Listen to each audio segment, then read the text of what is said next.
News. Transfer news. Match previews. Legend interviews. Spurs winning. Press conferences. Covering everything Tottenham and England.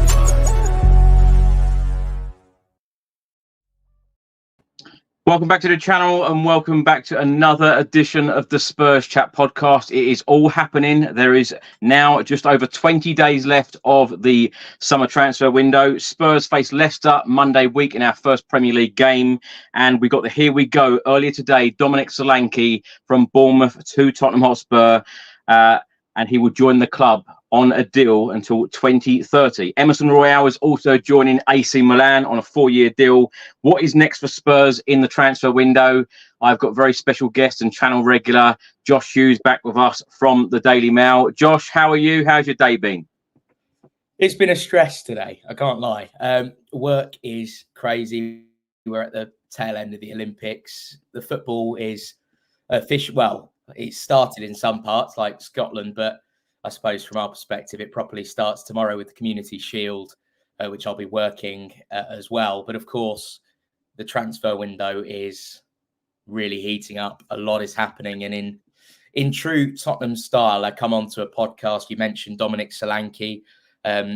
Looks like all in all will be a club record signing. And then within 2 hours of that, in fact, 2 hours before, another one of our key targets.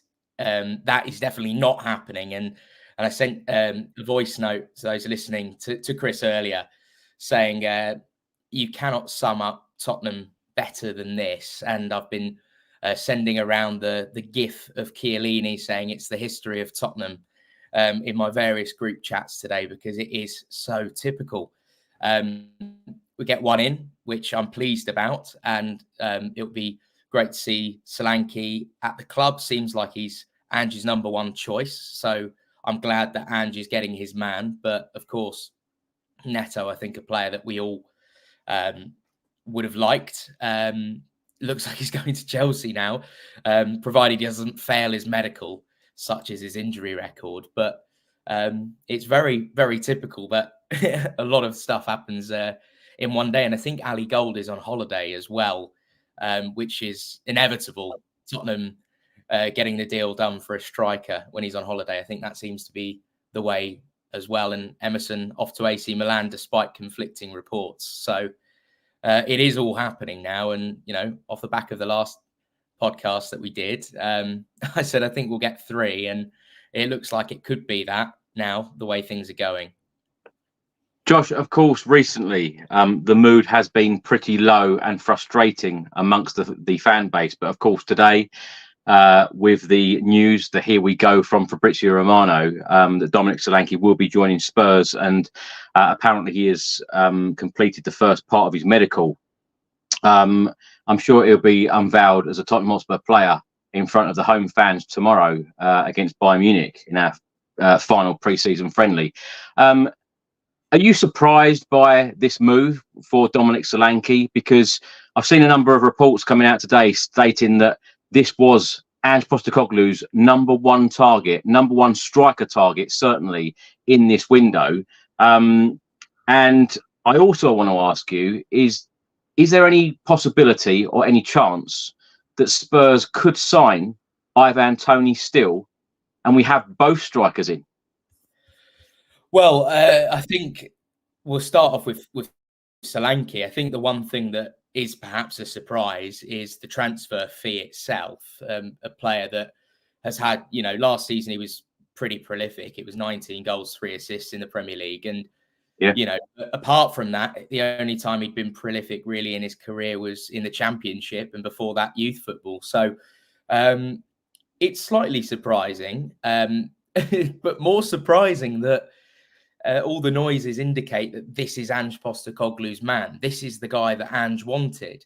And Daniel Levy is getting the man that Ange wanted. So perhaps, you know, when we see these players that we are linked with, and, you know, we'll all form our opinions on players, maybe if we don't sign certain players, that's because Ange doesn't actually want them. I'm not here to praise Levy all the time, but I think it's fair. I do enough Levy bashing on here to give him. They're backing him, Josh, aren't they? They are, and you know, whether that takes the shape or form that we necessarily personally might want, or the wider fan base might want, you know, that's neither here nor there. But ultimately, Ange wants to build a winning team at Spurs, and he wants certain players in to fit that mould. Solanke is one of those players that, in theory, absolutely will. On the topic of Ivan Toney, I don't know about Ivan Toney yet. And actually, I kind of hope that we don't sign Ivan Toney. Now, that might be slightly controversial to some, but for me, you know, we've had the news about Richarlison. Richarlison wants to stay. The only point I think that Richarlison does leave the club is if Tottenham receive an outstanding offer for him. Yeah. And he is essentially forced out of the club. And if Tottenham say, we don't want you here, we've had this bid, we want you gone, I don't think Richarlison would be too happy to stay at Tottenham. But given the vile abuse that he received yesterday and the day before from certain Saudi fans, trolls and whatnot, I'm not sure that it's too appealing a move for him anyway, beyond the reasoning that he gave. Now, if Richarlison stays at the club and Solanke's coming in, are we going to sign a third striker? I would be very, very surprised. Do I think Ivan Toney's a great player? Absolutely. I think he possesses a lot of real quality.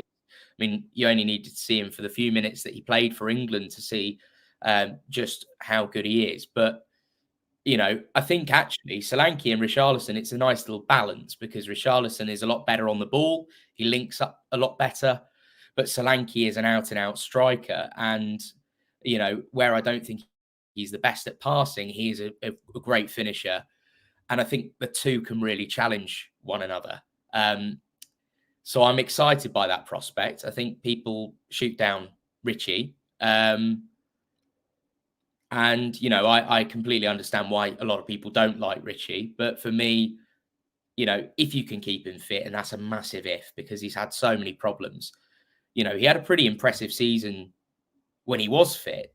So hopefully the two can stay fit and they can challenge each other. But of course, yeah, if Richarlison is going to leave at some point, and it does happen, Ivan Toney, I think, would be a great addition to the squad. Josh, I've seen lots of different reports out today. Sky Sports has stated it's going to be £55 million plus £10 million in add-ons. And there have been lots of different amounts by lots of different outlets. So tell me what the Daily Mail have gone with here. But the contract is meant to be until 2030. I just want to pick your brains a little bit about, or even ask you outright, what do you say to the doubters, the Tottenham Hotspur fans who are doubting this signing? Because it is a lot of money.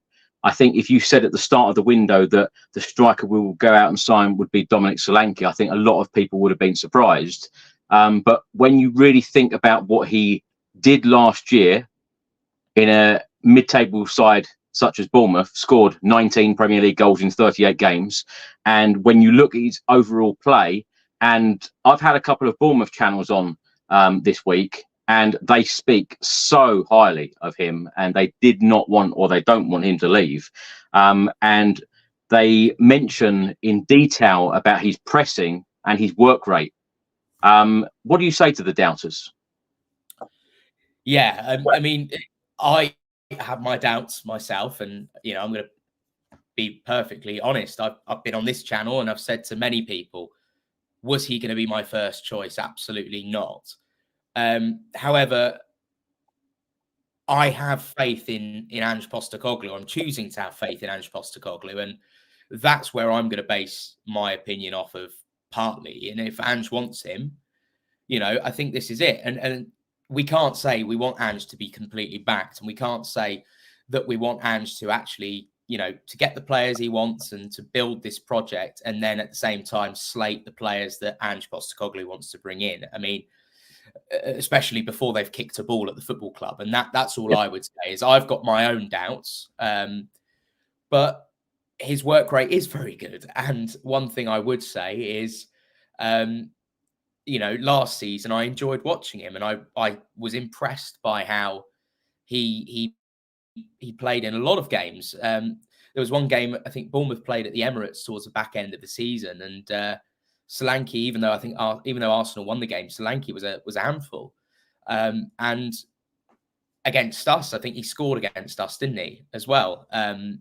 A couple of years ago, and he's been, he might have even scored last season against us. You'll probably know better than I will. But he always seems to just be a bit of a nuisance. And I kind of think, I was just on the phone to a mate earlier, and we were talking about those times where Spurs, last season, how many times did we rely on a late winner? Imagine a situation where you have Solanke and Richarlison on the pitch. I think a lot of defenses will struggle with the physicality and the aggression. And I think that's it. It's the aggression, it's the pressing, the fact that he's not that old. He's got plenty of good years and probably his best years ahead of him. He's tall, he's pretty quick, and he's a good finisher. So, as much as he wasn't my first choice, I want to back him all the way. And I don't, I think that's something that we have done quite a lot recently at Spurs, I think fan base wise. And, I think a lot of it's also on Twitter, and it's easy to take that and think it's the majority when it's not. But, there's been a lot of players that the fan base jumps on the back of quite quickly, but ultimately this is down to the player. The player has to turn up, give everything and deliver.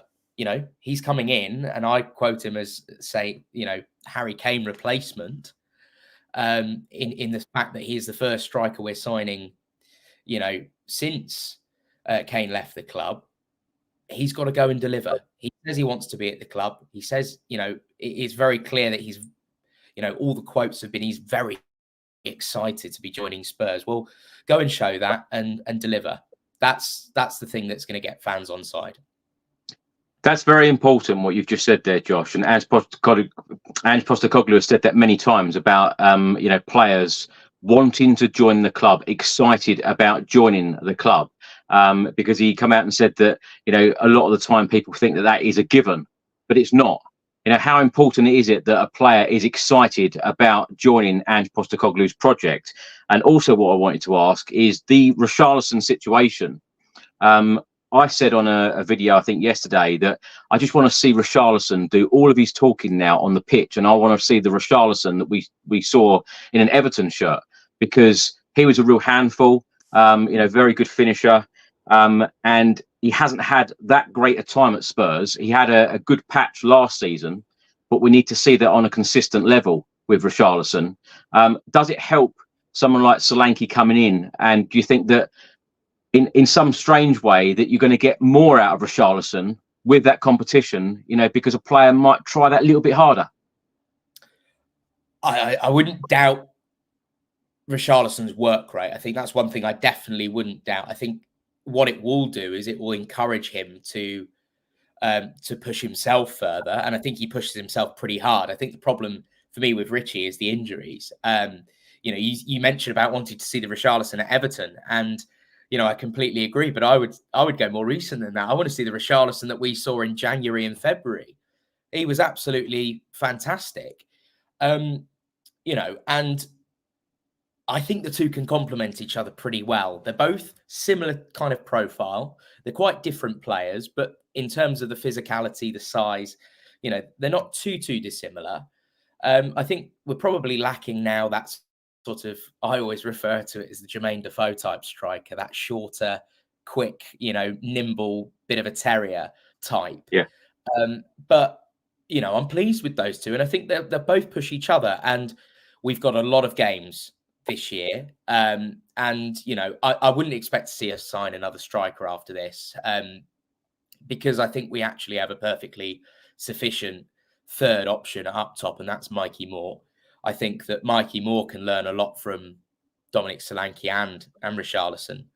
And I'm sure Mikey Moore can probably teach them a thing or two, such as his talent. I think we can't afford to be in a position where we have one striker in the squad and Son is the backup striker, or Son is the main striker. That doesn't do it for me. Son is not a striker. I will never agree with anyone that says he is a central striker. But now having those options, knowing that you've also got Son who can fill in there if it comes to it, Werner who can if it comes to it. Same with Johnson and Kulusevski, probably more false nine. I think we're pretty well stocked there now. I think for me, we need to start looking to other positions now, namely the right wing, which I see is, you know, there's a lot of comments about Kulusevski and Johnson and the right wing stuff. You know, I think that for me is now the priority. Josh, we've heard many times or seen many times in reports, certainly in the last couple of weeks, that on Angie's list was a striker, a winger, and a left back. Do you think that by us bringing in Timo Werner, do you think that has any effect on us bringing in another winger, or do you think that that is next? No, I think that's an extra. It's a loan. It doesn't really cost anything more than the wages, albeit big wages. But I think that realistically, he wants another winger in. And the reason I say that, and the reason why right wing for me is the key one, is because of Kulusevski. I think Kulusevski's future is not on the wing. I think it's very obvious he doesn't suit as a winger. Because firstly, he doesn't have the pace. He doesn't have the ability on both sides. But actually, I think he's a far more intelligent player than that position allows him to be. He just doesn't suit being high and wide, hugging the touchline. I think he looks a lot better in those central positions. And, even look at pre-season, he was playing in the middle. So I think that tells us a lot about what Ange would be looking at. And then is Brennan Johnson alone enough? I don't think he is. I think he needs the competition, especially with the games. And actually, to be honest, I like Brennan Johnson, but I do think that's a position we can upgrade on. I think that, as much as there's a lot that I like, and he had quite a lot of goal contributions last season, especially off the bench. It was actually off the bench when he was his most effective. So, I worry a little bit that Brennan Johnson's what? Is he, how old is he now? 23, 24? Yeah, 23. Yeah. I was probably expecting him to be slightly more developed at this age than he is. I think there's an element of, I think he's a good player, don't get me wrong, but I feel like he has a lot more to improve on at this age. So, yeah, for me, right wing is something that we need. And then left back, I think, yeah, it's obvious we need cover for Destiny Udogie because, Ben Davis, he doesn't cut it anymore. He's not got the pace. He doesn't suit the high line. So we do need another dynamic player in that position as well. And I think right back is another one we could probably do. But then again, Archie Gray has played plenty of times there. And I think we probably got just about enough, even with Emerson Royale leaving. And if Jed Spence does stay as well.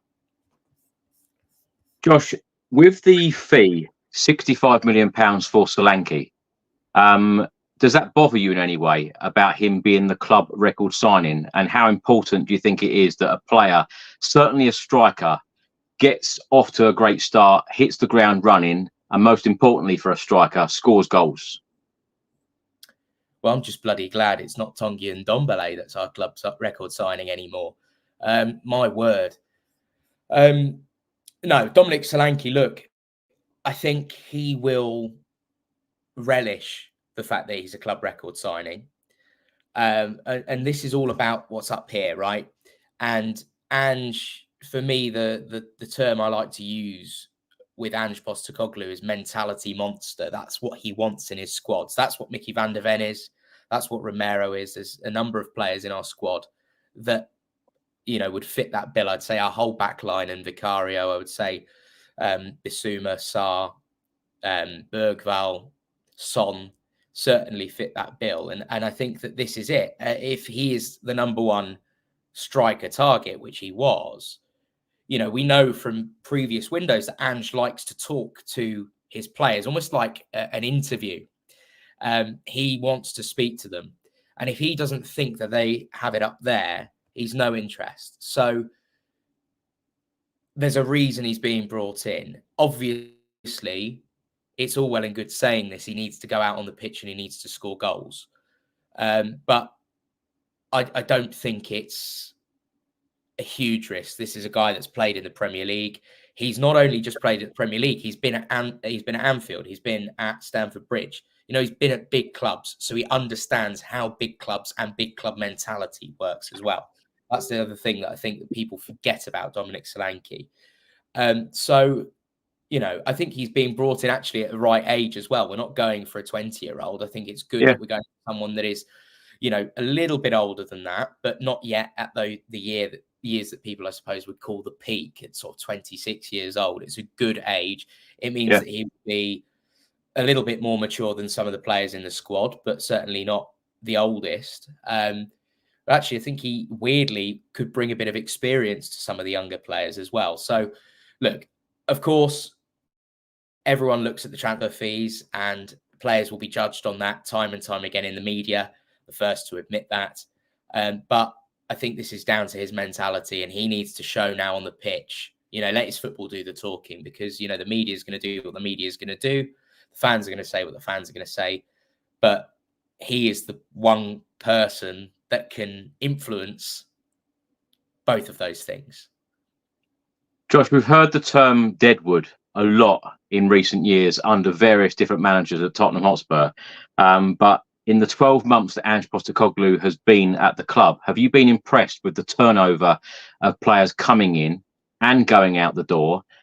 Because, you know, when you think back to, you know, the Pochettino days, or even Jose Mourinho, Antonio Conte, the rate that Ange Postecoglou and the club have got players out the door, I think that does need to be praised. The fact that the club has changed a lot. You know, even Ange said it in a press conference the other day that, you know, 50% of people, not just the players, but backroom staff as well, you know, people who work for the club, have gone out the door to what it was last year. Have you been impressed with what's happened in the 12 months since Postecoglou arrived? You know, spoiler alert, I'm about to praise Daniel Levy again, which I never thought I would do twice on a podcast. But for the first time, the scary thing almost is that it seems like he actually is listening to what a manager has to say for once, and he is doing what the manager is requesting. And, you know, we spoke on the last podcast about this air of ruthlessness about Ange Postecoglou. I think he's a lot more savage than people realize he is. And when he doesn't like a player, he doesn't like a player. And I think he's been very clear, and the direction from him is very clear. And so, yeah, I am impressed that the club is getting rid of players that he doesn't want at the football club, either for their attitude or because they don't suit the system. You know, but at the same time, I do now worry that we go into a season with a potentially thin squad, which often is the case. So now we need to, on the flip side, to kind of come full circle, we need to then replace some of those players with quality. You know, I think we should always look to improve the starting 11. That should always be the mark of a squad. We should be looking to just sign prospects the whole time. We've signed a few. Now it's time to sign players for the first team and, well, for the starting lineup even. So, yeah, I'm impressed so far. But, you know, we've still got some players to get rid of, and we've got certainly more players to bring in. So I think I'll judge it at the end of the window, because there's always seems to be this kind of but with Spurs. And I'm hoping that this summer, come the end of it, Ange has the players he wants and the players gone that he also wants rid of. You know, and I think if we can go into the transfer deadline, you know, and past that, you know, with that full set of players, then I'll be really pleased. Josh, one player that Spurs keep being linked with, and the fans absolutely love the idea of signing Crystal Palace star Eze. Now, I've seen many reports coming out stating that he has a £60 million release clause. And I also saw reports stating that the release clause is only open to clubs in the Champions League. Do you know any more than that? Is that true? What's the chances of Spurs putting in a bid and going to sign Eze? Look, I think that there is a lot of there's a lot of rumours, obviously, and I would be lying if I said I wouldn't absolutely do. Well, I was going to say unspeakable things to sign Eze, but well, I've already said it. Yeah, I would love Eze at the football club. Absolutely love Eze. I can't go into that. I've heard bits and pieces, but to be honest, it's been a case of trying to connect some dots because there are loads of conflicting reports. I've seen 60 million. I've seen more than that. I've seen slightly less than that. I've seen someone even said 68 million. But ultimately, you know, it is a tricky deal to do. That is obvious. Would he suit Spurs? 100%. You know, and there are obvious links with Spurs, with his agency, CAA Base, who represent a lot of Spurs. They have a big box at the Tottenham Hotspur Stadium. All the ingredients are there to do a deal. It's the structuring. It's, are there players that we could offer? Do we have to pay a lump sum? All of these things have to be factored in. I think there's definitely a chance. Don't get me wrong. I mean, we were talking about one of Neto or Eze. I still think there's a great chance that Eze comes to the football club. Can you imagine, Josh, the change in mood, the last couple of days of all the negativity, worry, frustration, and then Spurs go and break the transfer record fee by signing Solanke, and then they go and sign Eze? Can you imagine the turnaround in attitude? Probably break the transfer fee again to sign Eze, I would imagine. I wouldn't even be surprised if that happens. So, absolutely. I mean, you're dead right. It would completely change the mood. But I think it would be the first time I can remember that almost an entire fan base has begged for the club to sign a player and they go and sign a player. I mean, that is just insane, especially for our club. I still, you know, err on the side of caution that it's a difficult deal to do. And I'm certainly not saying it's going to happen. I think there's a chance. And, you know, hopefully, at least, you know, we bring some more quality in. And Eze would certainly be that. It all depends on what they want to do with some of the other positions and, you know, the price of those. You know, maybe we all get stunned and we go and sign Eze and a winger and, you know, a backup left back. You know, it's still possible. The money is definitely there. Yeah. I'm obviously skeptical because it's Tottenham and, you know, we know exactly what we're like. Yeah, Eze obviously would be perfect. I can't say any more in terms of that. And also the other thing to bear in mind is there are tip-offs that people give journalists. And there'll be journalists that are connected to certain people. There'll be journalists connected to Spurs, journalists connected to Palace that say bits and bobs. But ultimately, a lot of the stuff is NDA with contracts. I've learned. When I've tried to ask about things, and I get a bit of a slap on the wrist because, you know, we're not allowed to know certain things.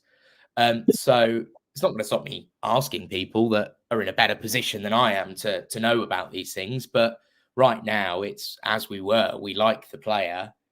It's a difficult deal to do. And we're not yet at a stage where anything is close. But obviously, things can change really, really quickly in the transfer window. But I wouldn't give up hope at the same time. I'll certainly be hoping right until the very last minute of the transfer window or until he signs for someone else. You keep asking those questions, Josh. We need the information on this podcast. Destiny S wrote earlier, when is Josh going to be working on Sky Sports? You know, a lot of people have got a lot of love for you on this channel. It's funny. I used to work at Sky Sports News as an assistant producer. No, do you know what? It's funny. When I went in, I did a broadcast journalism degree. Here we go. We're going to talk a bit personal now. Yeah, I did a broadcast journalism degree, and that was kind of my dream. Was always I wanted to be. At the time, it was Paul Gilmore who was outside of Tottenham. That's always been my dream job. I want to go on deadline day outside of Hotspur Way, you know, with a microphone and you'd be perfect. Very inappropriate objects being flung in my face when fans are celebrating a signing. But but either way, we're here now, and this is just as good for me. I love just talking about Spurs, and I love talking about transfers. Well, we love having you on this channel. Josh, I'm going to ask you about Pedro Neto, because that is, of course, another player that Spurs have been heavily linked with. It now looks like he's going to be joining Chelsea. I saw today a report from the Express and Star in the Midlands, and they stated that Spurs did actually put a bid in for Neto, cash plus Oliver Skip in part exchange. Any truth in this one? Again, this is one I saw that for the first time, and I was trying to work it out. But I mean, I'm really not surprised. I wouldn't be surprised if Spurs offered Oliver Skip to Crystal Palace for Eze as well. There are a few players that I think at the club that Spurs are trying to use as pawns. So I've heard from a few people that they're looking at, an asking price of around £30 million for Oliver Skip, which I don't think is realistic at all. Wow. Which seems, pretty extortionate. I like Oliver Skip, and I love that he's homegrown. He's one of our own, but in no world do I think he's worth £30 million. But that's not going to stop Spurs from trying to offer certain players. So I wouldn't be surprised, but I can't confirm whether it's true or not yet. But as I say, it's the type of thing that I can very much imagine Spurs doing. And from my understanding, Spurs and Wolves don't have a bad relationship either in terms of transfer dealings. But the question I want to know is what on earth has happened with Mendes? Was Mendes involved in potential talks with Spurs? Have we been snaked here? I've heard people saying, either way, he's going to Chelsea. And now all of a sudden, I don't think he's going to be such a good signing anymore. Maybe that's just me being bitter. But look, it's one of those Spurs will always try and do a bargain deal. They'll always try and, it might be different this time, Josh. It might be different. Well, it all depends on this Solanke deal. I mean, there's reports that it's 55 million with add-ons. Others saying 65 million straight up. But I was looking at that thinking, well, if it's 55 and it's add-ons, that works out better than 65 as a lump sum paying a release clause, which then potentially begs the question, was the release clause for Champions League clubs as well? Because there was talking about special terms to this deal, and perhaps Spurs weren't eligible for that, but they've offered enough money that Bournemouth have gone to take it. Yeah. Jed Spence, I want to talk a little bit about him. Ange Postecoglou praised Jed Spence during pre-season. I think that a lot of Spurs fans were actually surprised that he went on the tour and has been given another chance by Ange Postecoglou, because a couple of weeks ago it looked like he was going to be sold this summer to Genoa. But Fabrizio Romano, a week or so ago, come out and said that if and when Emerson Royal goes out the door, Spurs will look to sign a new right back. Are you surprised by that from Fabrizio Romano, Josh? Because surely Jed Spence has done enough to warrant being given a chance in the Premier League, no? Well, again, I said this last time, but, I'll say it again. I think clearly he's impressed, not just us as fans. I think we've both been impressed. And I hope, the viewers have been impressed as well by him, especially the last game. I thought he was very good against Bayern. The coaches seem to be impressed. Ange himself said he was impressed. But I think this comes down to him. And this comes down to, does he want to stay at Spurs and fight for his place and know he's not going to be first choice? Yeah. Or does he think that he needs to go somewhere else where he perhaps is going to be guaranteed more starts and feels he needs to just completely reinvent his career? Now, either way, I think the signs are positive for Jed Spence, because he is playing well and he had a good loan at Genoa and, by all accounts, did very well there. But, it's one that we're going to have to wait and see. I mean, selling Emerson Royal this summer, if we don't sign a right back and Jed Spence, it all stays quiet and doesn't look like he's going anywhere, maybe that's going to be an indicator. in a way, I would have almost expected us to get rid of Jed Spence before Emerson Royale. But clearly, Jed Spence, unlike Royale, does possess at least a lot of the physical attributes, the pace and the attacking ability to suit ball. So, I'm quietly optimistic, and this is not, on any knowledge. This is just on opinion. I'm quietly optimistic that he could have a future at Spurs. But as I say, I think it's going to be down to him. What do you think?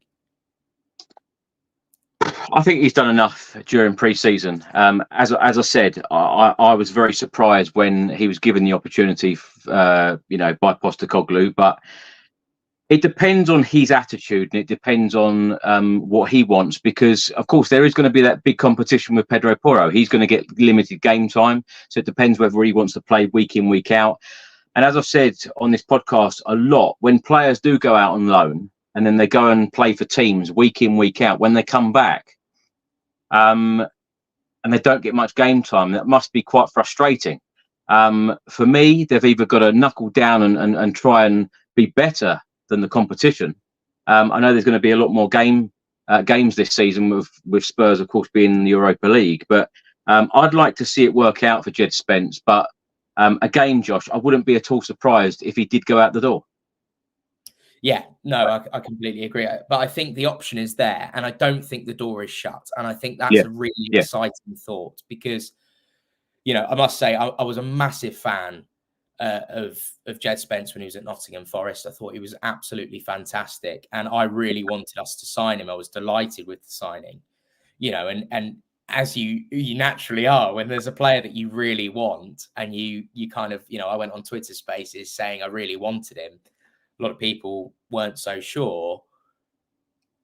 When it doesn't go well, you look like a bit of an idiot. So I would like to see him turn it around, and I think it would be a great story if he does. But also, beyond just, from a journalistic perspective, a great story. It'd be a great thing for Spurs to have two dynamic right wing backs, Archie Gray able to play in that position. Yeah. And if it doesn't work out further down the line, hopefully he can go into some form. And if we need to, get him out in January or in the following summer, we can. But either way, regardless of whether he stays or goes, the fact that he's played well so far in pre-season, and I fully expect him to get minutes tomorrow as well. I think that it at least, increases his stock for us, which is good, which means more money hopefully spent on other players. Josh, another player I want to ask you about, and that's Manor Solomon. There's lots of reports at the moment stating that he could go out the door either on a loan deal or a permanent one.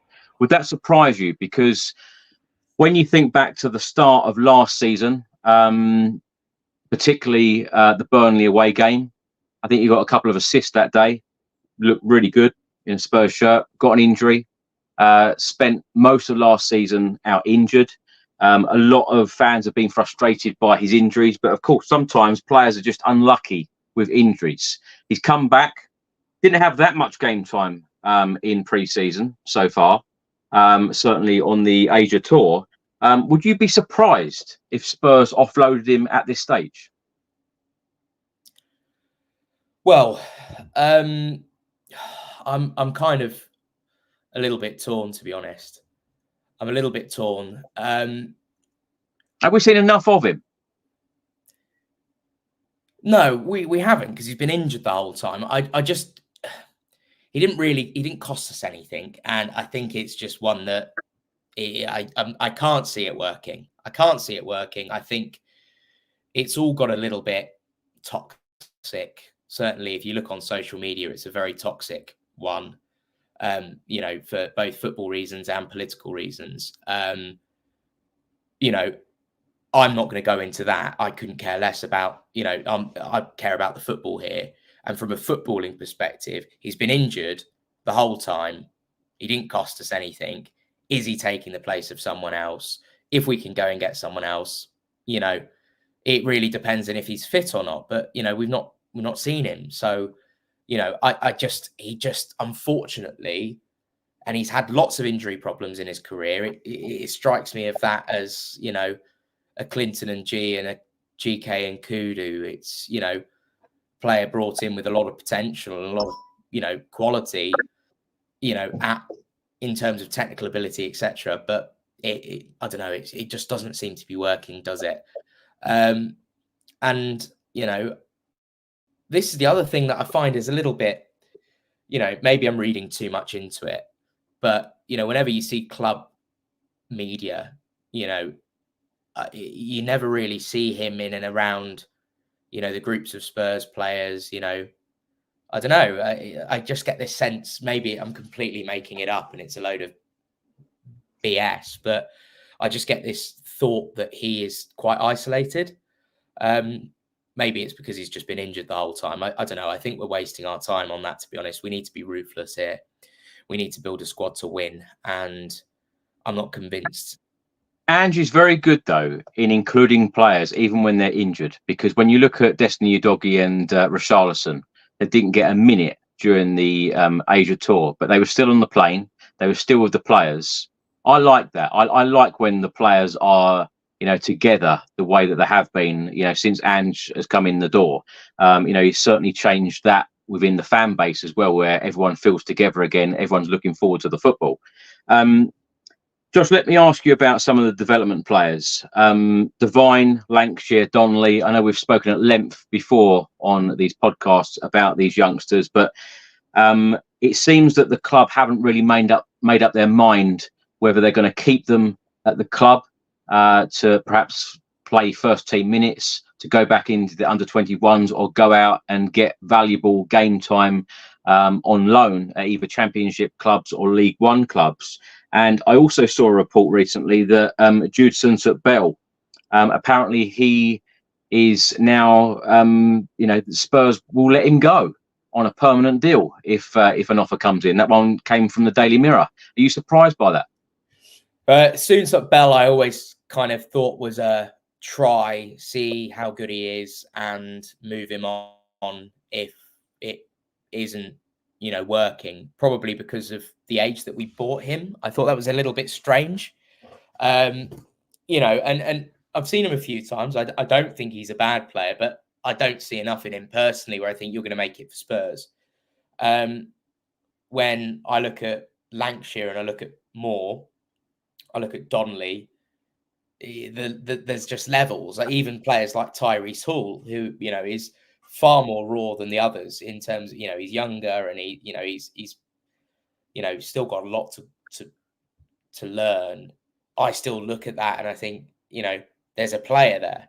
And that's not to say that Solanke's not a good player. I think he is, but I just don't think he is. There are other players. There are 5, 6, 7, maybe even more players that I would probably put ahead of him if I was doing a list of who I think was the most likely to least likely to make it for Spurs.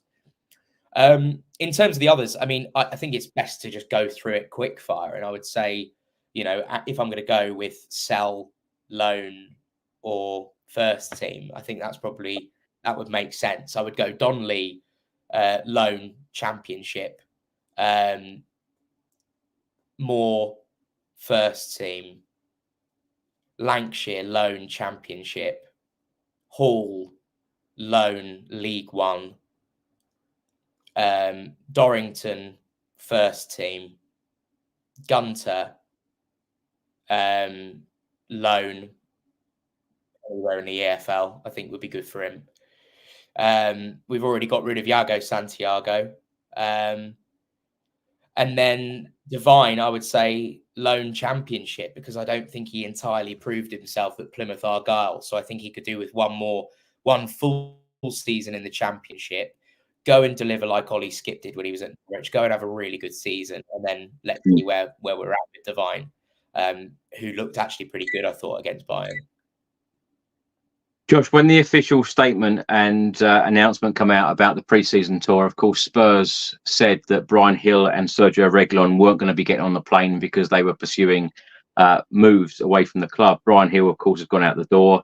Reguilon, there has been reports today that Barcelona have inquired about Sergio Reguilon. Yes, everyone, Barcelona. There's also been reports in the last couple of days that Galatasaray are interested in yet another Spurs player, but how true that is, I'm told by all of you reliable journalists, don't really take any of these reports in Turkey very seriously. But Barcelona interested, Josh. I'm not surprised. I'm really not surprised because his record in Spain is very good. And one thing that people point to the loan that he had at, it was at Atletico Madrid, and it was Atletico Madrid, wasn't it? I'm having a mind blank here. It was when Reguilon got loaned out to La Liga. Was it Atletico? Well, he come from Real Madrid, but we loaned him out, didn't we? I don't think it was Atletico. Have I stumped you here? Who was it? It was. Yes, I'm correct. It was Atletico. 23. It was. But then he got seriously ill. He got ill and he was in hospital for a very long time. So it's kind of like one of those that I kind of take with a pinch of salt. He's great at Brentford. Man United, there was talk of, him potentially being an option for them, but he was fantastic at Sevilla. And I think that, Spain suits him. And I think that he would be a good option for them. So I'm not entirely, shocked at Barcelona, especially if they think they can do a cheap deal for him. I think it's clear that the issue is perhaps not his ability. I think it's probably more personal with Ange, and that stemmed from something that happened last summer. And it's not been the same since, quite clearly, because I think when we played Barcelona, before Reguilon pulled his hamstring, I thought he was outstanding against them. And he had actually a pretty good pre-season. So for that to all of a sudden have been the case for him, I feel like there was something clearly personal. Yes, I probably would have expected it to be more of a Betis or a Sevilla type situation than a Barcelona. Whether he actually goes, I don't know. But either way, I think it's clear now that we've got to get rid, but hopefully on a permanent basis. I sorry, Josh, that loan move to Atletico Madrid, that has gone out of my mind. I've just looked. He made 11 appearances. Of course, I remember the loan spells at Man United and Brentford last season, but yeah, the Atletico Madrid one. Wow, yeah, 11 appearances. I was a bit confused because I was thinking it was definitely Atletico or Sevilla, and I cannot remember because I knew that he got loaned to Sevilla when he was at Real Madrid, and I think that's what was confusing me. But yeah. I'm impressed with myself for remembering that. Yes, I'm very impressed with that. Let's talk a little bit about Christian Romero, because again, there have been reports about him stating that Real Madrid want to sign him, but Spurs are not entertaining any talks, negotiations, etc. A number of pundits and even Spurs legend Ozzy Ardiles has come out and said that he's extremely comfortable with the ball, a special player. He could play in front of the back four. Of course, he plays more forward for Argentina. Do you think there's any chance? I know we've spoken a little bit about this on the podcast before, but I really want to delve into this about, do you think that Ange Postecoglou can use all three, Dragusin, Van de Ven and Romero being a little bit more forward? Do you think that he can incorporate all three of them into his system? I think this is a debate that I've seen a lot of, is does Romero have a future potentially as a defensive midfielder? Yeah.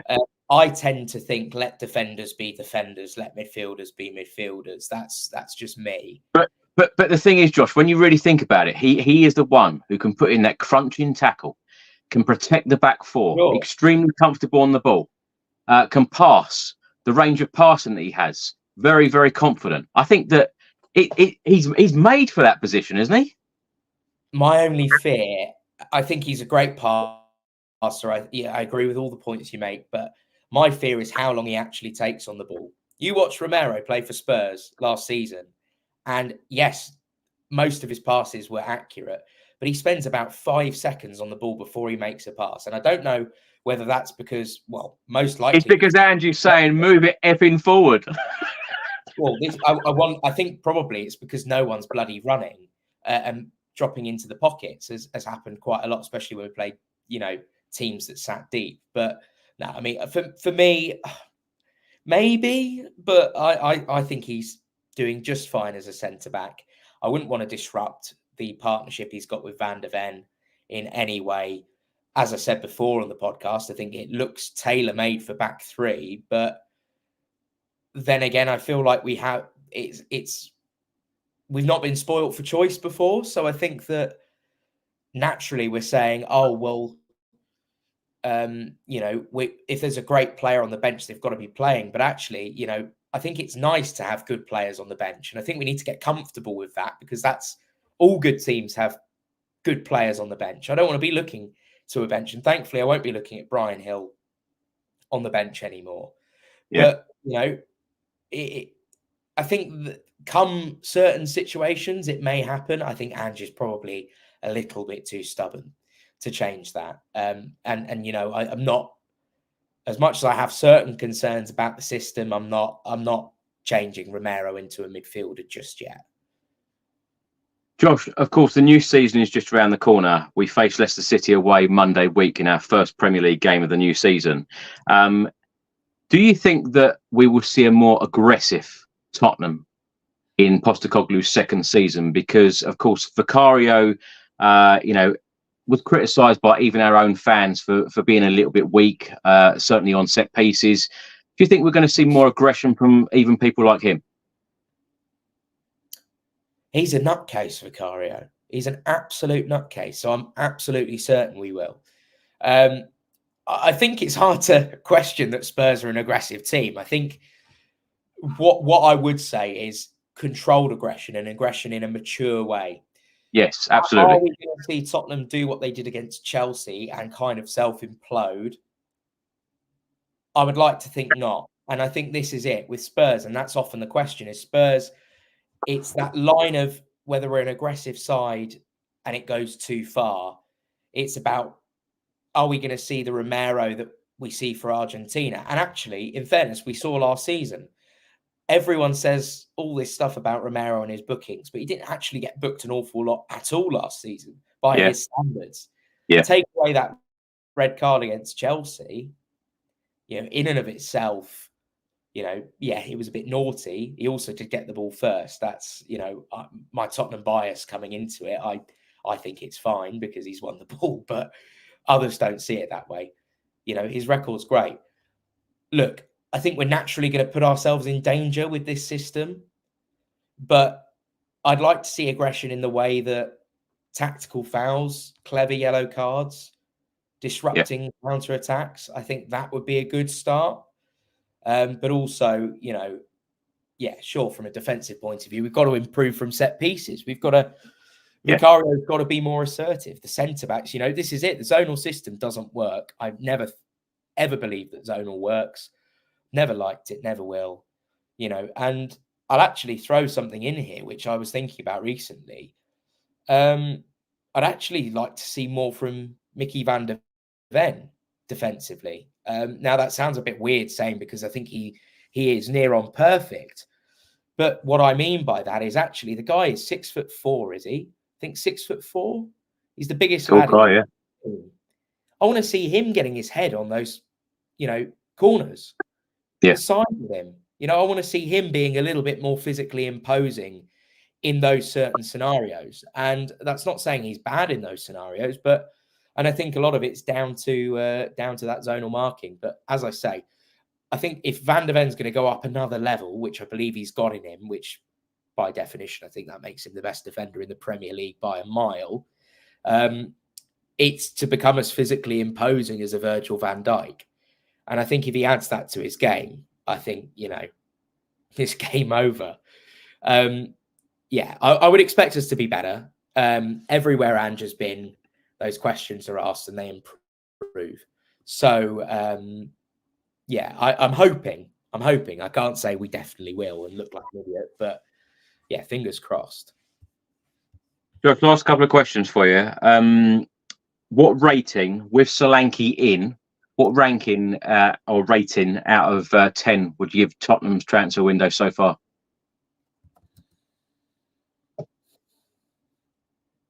4, 5. We still got so much to do. We're nowhere near done. if we were done now, it would be a poor window. So, we've still got players to ship out. We've got a lot more business to do. Right now it's a 4-5. But, get 3 more players in of good quality, and that can very easily change. Very, very easily change. Who is realistic when we talk about left backs and when we talk about signing a winger? And that has been, widely reported that is what Spurs are after. That's what Ange Postecoglou wants in before the 30th of August deadline. Josh, apart from these players that we keep mentioning on the podcast again and again and again, who is realistic? Who are Spurs currently looking at, if you know any names, and what's likely? Okay, let's start with the right wing position. We were very interested in Johan Bakayoko in the past, and the more that the window goes on, the more I think he could potentially become an option again. There's a reason we were interested in him in the past.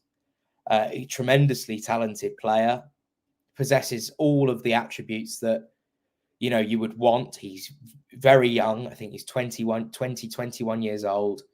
He's got a great shot on him. He's direct. He can take players on, good on both feet. He's got good delivery. He's rapid. I mean, for me, that makes a lot of sense. And he wouldn't cost an absolute bomb either. I think he's someone that could potentially return into the fray. My personal choice beyond Bakayoko, so I would take Bakayoko and one other player as my first choice, is Bryan Mbeumo from Brentford. I've been tweeting about him today. It's taken you 56 minutes to mention him, and you mentioned him in the voice note that you sent me earlier. I was waiting for the right time. Look, I think Bryan Mbeumo is a tremendous footballer. He's one that I think actually slips a lot of people's minds. He slipped my mind as well. And I was thinking about it. I was like, why wasn't I thinking of that before?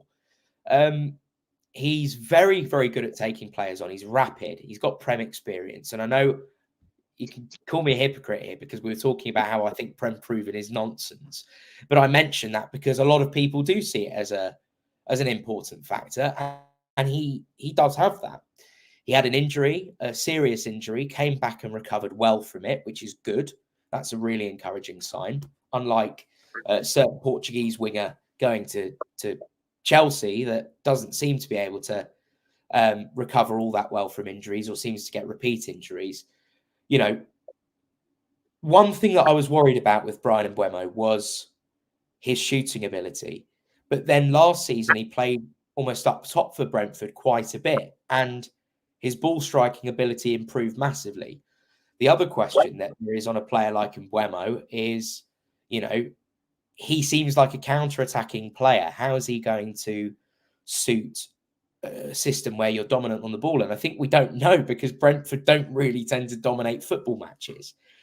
I think put him with a much higher caliber of player around him, I think he would do really well. And I don't think he would be nearly as expensive as Neto. I think he would probably be, he's probably still cost quite a bit. I'd imagine he'd be upwards of £40 million. I think it's just one to consider. That also takes away 2-3 goals against us this season, which is good because he always seems to score against us. So there's one part. Our defence is already improved by signing Mbeumo. He missed a few against us as well. Yeah, it's true. That's true. But I think he's a different type of winger. He's direct and he will run at players. And that's what Tottenham need. We need a winger that isn't just going to always cut inside, that can also go round the outside. So him and Bakayoko would be two that I would look at.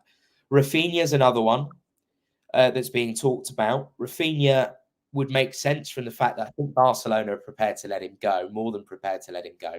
He's also got Premier League experience with Leeds. Yeah. And he's quite a skillful player. I quite like Rafinha. So I think those three would be the three that I would look at the minute. Seeing talk of Kingsley Coman being available. He's more left-sided and he gets injured all the time. Top player in his day. Would he suit the Premier League? I'm not entirely sure. Desiree Doué, he's not had a move yet, but he's just been playing in the Olympics final today. So he's another one. I mean, he's been linked with PSG, with Bayern Munich. Is a player that's admired by a lot. But again, he seems to be more left-sided. There's options there. I just think for me, in order of preference, I would probably go Mbeumo and Bakayoko on a level footing, and then I would go Rafinha just behind. That's what I would go. In terms of left back, not a clue, mate. Not a clue. It's very, very difficult to tell. I think if Spurs signed a left back, though, Josh, surely Ben Davies is going to get very, very limited game time next season. Well, maybe he can become a coach or something, like I feel like he's gonna do. I just think either way, I think he probably accepts that his game time is limited anyway. He's getting older now, and so yeah, for me at least, left back is nice to have, but I'm also quite happy with Van der Ven at left back if need be. Yeah. I still think we need another one, don't get me wrong, but even Jed Spence, he played all right at left back. I think it would be a nice one to have. I just guess it depends who you can get in at fullback. It's probably going to be a young player. But to be honest, unless you can offer me someone really good, I kind of personally, I don't see what's all that wrong with Sergio Reguilon.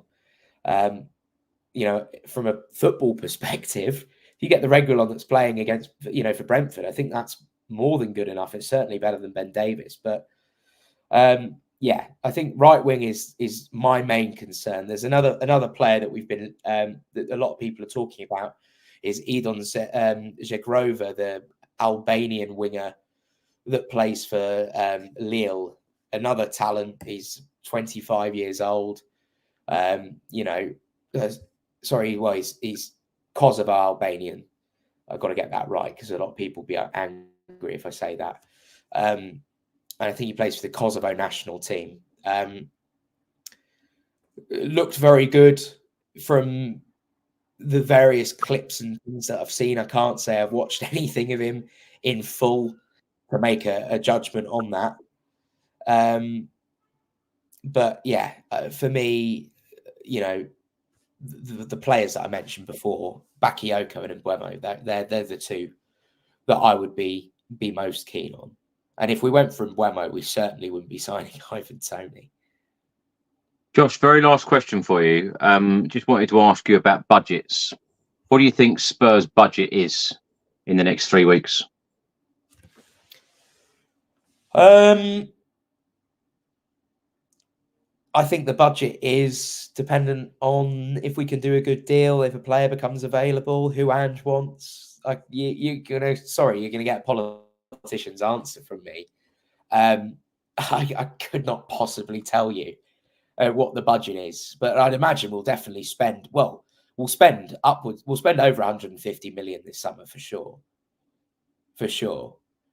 I don't think the net will be that much, but I think we definitely will. Look at Solanke already, Archie Gray. We're already at that point of, and Bergvall, if you count the money from there, we're already above 100 million now. Possibly pushing 200 million. Eze would be upwards of 60. And another player. In an ideal scenario, I think we need to go and get Eze. We need to go and get a right winger, and we could do with getting a backup fullback. But I would be happy to wait until January for a backup left back, personally, if it meant that we were getting Eze and a winger. What's your hopes for the season, Josh, ahead? League position, trophies, cup runs. Well. What did I say this time last year? Where did I say we'd finish? Where did you say you would finish? For the season just gone? Yeah, 5th, was it? Yeah. So we're gonna have another stab at it. It's gonna go horribly wrong. I'm gonna say 4th this year. I'm gonna say 4th this year with a quiet optimism that actually I think third is possible. But we could also finish as low as 8th, depending on how the rest of the window goes. I genuinely could not call it this year. Between us, Man United, Chelsea, Newcastle, Liverpool, Aston Villa, and I'd even throw in West Ham with the summer that they're having,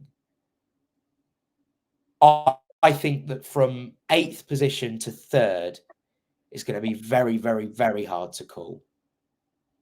But I'm quietly optimistic that we can get back into the top 4. And that has to be the minimum. For me, I say it every year, the bare minimum has to be top 4 and a trophy. For me, 4th, and, you know, the FA Cup would be amazing. League, I mean, any trophy would be amazing. I have just got a sneaky feeling about the Europa League this year. And that's the one that I really want. I want to see Tottenham win a European Cup. Hear, hear. Don't we all? Josh is going to be a very... Hopefully see you in Bilbao. Absolutely. Absolutely. Yes. I tell you, I'd love to record a podcast straight after that we have just won a trophy. I don't know actually whether I'd get to press that record button, because I think I'd probably be celebrating so much if that did happen. It'd be amazing. I think it'd be too I think the beers flying everywhere. I think it'd be a bit troublesome. Oh, yeah. Incredible. But let's hope that the next 20 days of the transfer window is very busy for Spurs, because it does look like Dominic Solanke is over the line.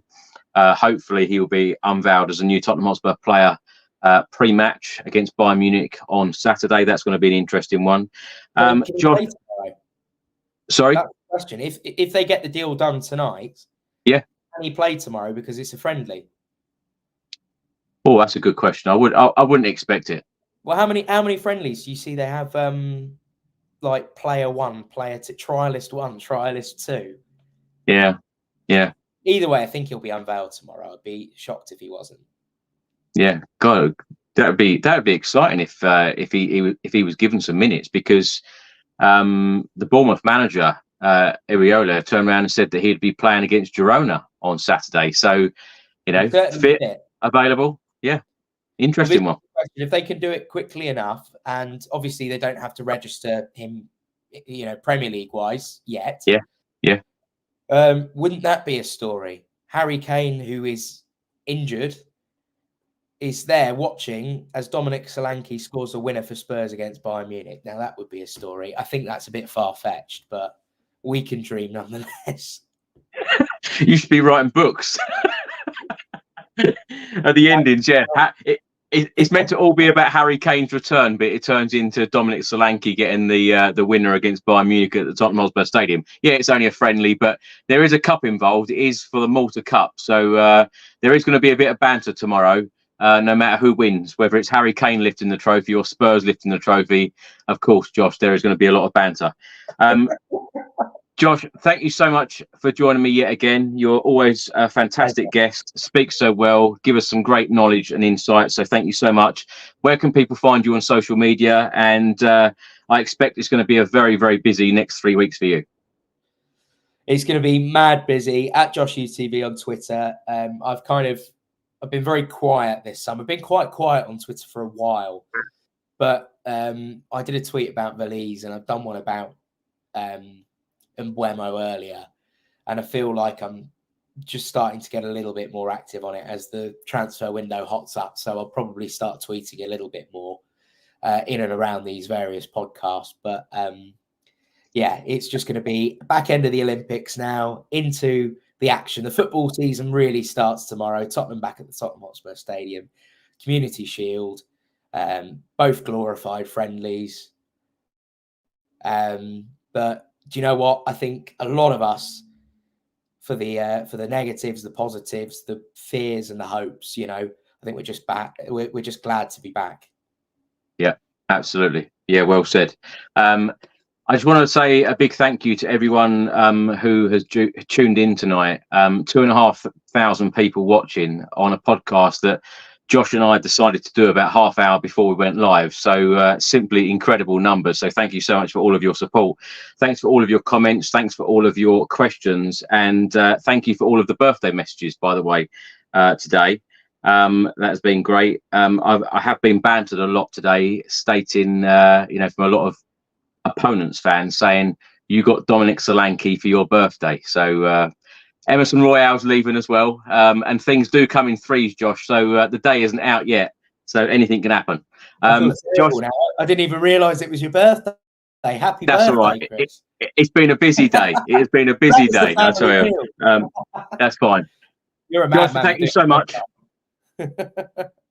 Thank you so much, and thanks for watching, everyone. Thanks for listening, and we will be back with another edition of the Spurs Chat podcast straight after the final whistle. Tottenham Hotspur v Bayern Munich on Saturday evening. Until then, come on, you Spurs.